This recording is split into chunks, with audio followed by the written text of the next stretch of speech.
Ini pidato Bung Tomo, saya ulang. Andai kata tidak ada kalimat takbir, ini ucapan Bung Tomo. Andai kata tidak ada kalimat takbir, saya tidak tahu, kata Bung Tomo, dengan apa saya harus menggerakkan putra-putra terbaik bangsa untuk bangkit berjuang melawan penjajah. Begitu Allahu Akbar, semangat jihad menggelora. Belanda kecil, mati tiket. Assalamualaikum warahmatullahi wabarakatuh. Alhamdulillah, wassalatu wassalamu ala rasulillah Sayyidina Muhammad ibn Abdullah wa ala alihi wa sahbihi wa mawalah, amma ba'du. Para ulama yang saya muliakan, para pejabat baik sipil, TNI dan Polri, hadirin hadirat ma'asyiral muslimin yang berbahagia. Alhamdulillah, malam ini kita dapat bertemu dan berkumpul di tempat ini mengikuti tabligh akbar yang diselenggarakan oleh DPC bekerja sama dengan GMK dalam rangka maulid mensyukuri nikmat kemerdekaan. Hadirin yang saya hormati, apa hubungan Islam dengan kemerdekaan? Pertama, Islam telah memberikan sugesti, dorongan, semangat, rangsangan kepada orang-orang tua kita dulu untuk bangkit berjuang melawan penjajah. Islamlah agama yang mengajarkan bahwa cinta tanah air bagian daripada iman. Betul? Hubbul watan minal iman. Tanah air kita bukan Aljazair. Tanah air kita bukan Palestina, bukan Arab Saudi, bukan Yaman. Tanah air kita mencintai Indonesia juga bagian daripada iman. Yang datang menjajah kebetulan kafir. Bertemulah cinta tanah air dengan semangat jihad yang diajarkan agama. Maka bangkitlah para ulama dengan jamaahnya, kiai dengan santrinya, bahu-membahu bersama tentara berjuang melawan penjajah Belanda. Pernah lihat gambar Imam Bonjol? Pernah?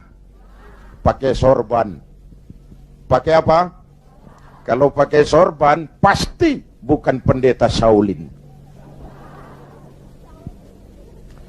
Pernah lihat gambar Pangeran Diponegoro? Bukan cuma pakai sorban, pakai gamis. Ketika Belanda dengan licik berhasil menangkap Pangeran Diponegoro, pengikut-pengikutnya termasuk Kiai Mojo, Kiai Maja, mundur ke pedalaman, membentuk kantong-kantong perjuangan. Berupa apa? Pesantren. Pesantren selain sebagai tempat menimba ilmu, juga merupakan kantong perjuangan untuk melawan penjajah. Yang berjuang memerdekakan Indonesia selain tentara, ulama dengan jamaahnya, kiai dengan santrinya, pejuang-pejuang nasionalis beragama Islam. Tidak percaya sensus kubur pahlawan. Ibu bapak, saudara-saudara hadirin, malahan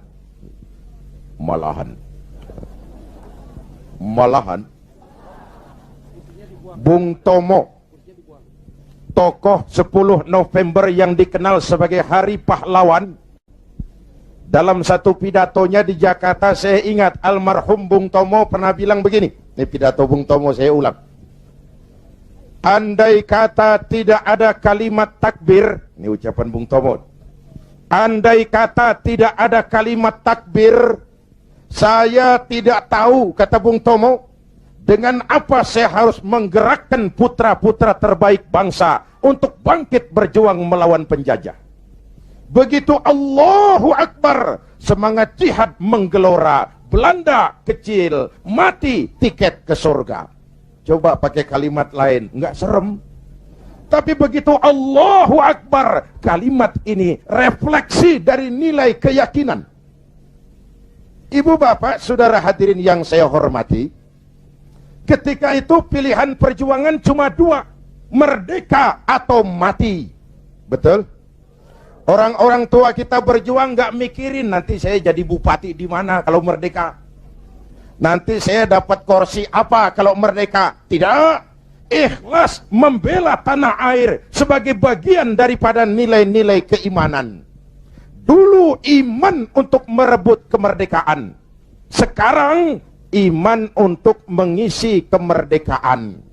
Kalau sekarang kita mensyukuri kemerdekaan, jangan pernah lupa kemerdekaan yang kita nikmati ini ditegakkan di atas keringat, air mata, darah, dan nyawa orang-orang tua kita yang mereka tidak sempat menikmati kemerdekaan negara ini. Jangan kotori darah mereka dengan togel, kata Ustaz. Jangan kotori darah mereka dengan perbuatan tercela di atas republik tercinta ini.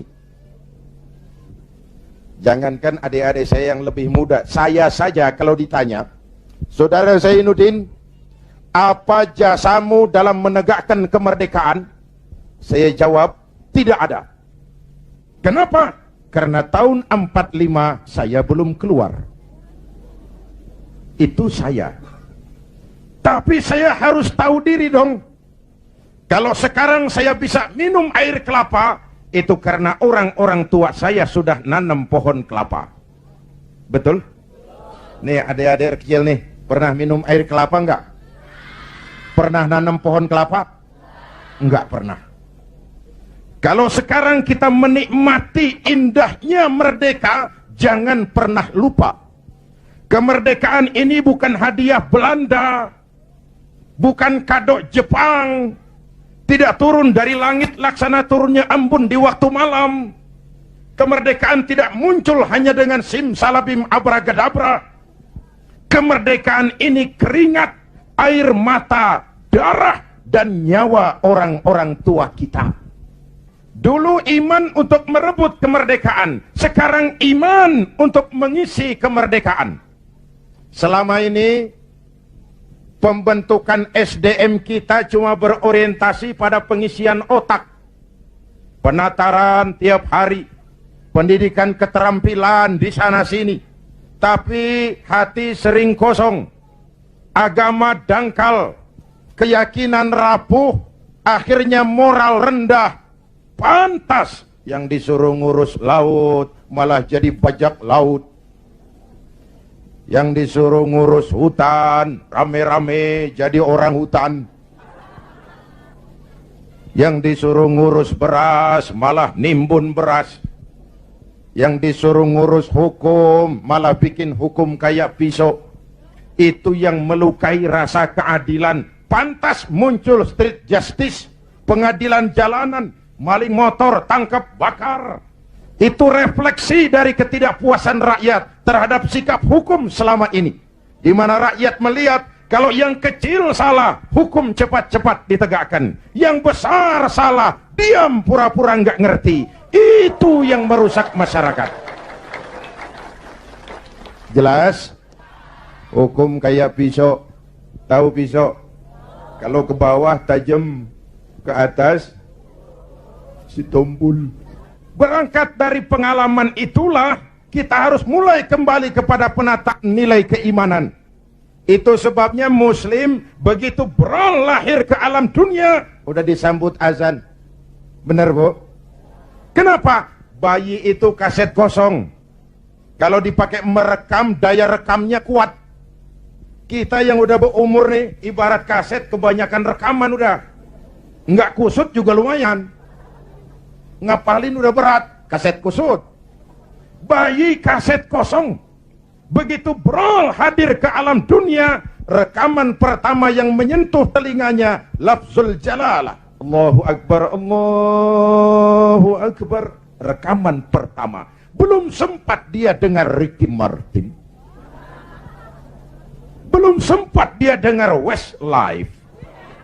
Suara pertama yang masuk telinganya Allahu Akbar, suara iman. Ya Bu, itu artinya apa? Pesan pertama orang tua, nak, kamu nanti boleh jadi tentara, tapi tentara beriman.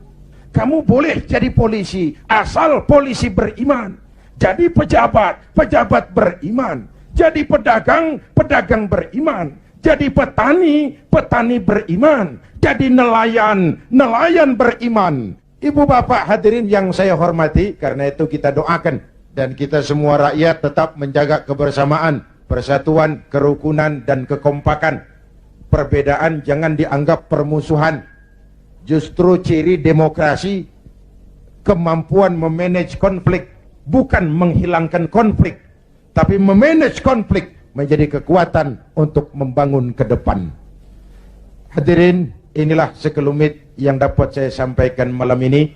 Mudah-mudahan baik mensyukuri kemerdekaan maupun kehadiran saya di partai menjadi jelas adanya. Bukan karena target pribadi, tapi karena inginan memberikan kontribusi yang lebih real kepada umat, bangsa, dan negara tercinta ini. Terima kasih atas segala perhatian. Mohon maaf atas segala kekurangan. Jumpa lagi di lain kesempatan. Usikum wa nafsi bitaqwallah. Wassalamualaikum warahmatullahi wabarakatuh.